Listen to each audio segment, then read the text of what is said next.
Су ресурстары маркетинг жауапкершілігі шектеулі серіктестігінде мерзімді психологиялық тренинг өткізіледі.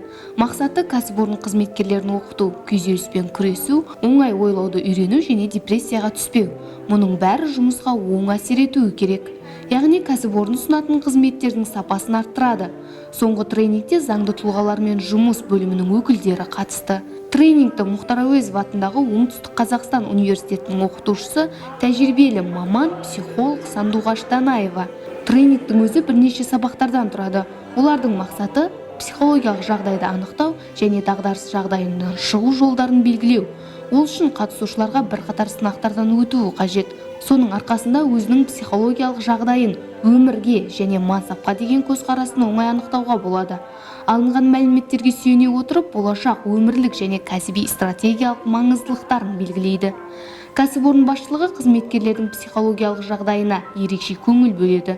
Смарт маман оқу орталығының базасында олар үнемі психологиялық тұрғыдан оқудан өтеді. Және бұл жұмысты жақсартуға көрсетілетін қызметтердің сапасына бағытталған.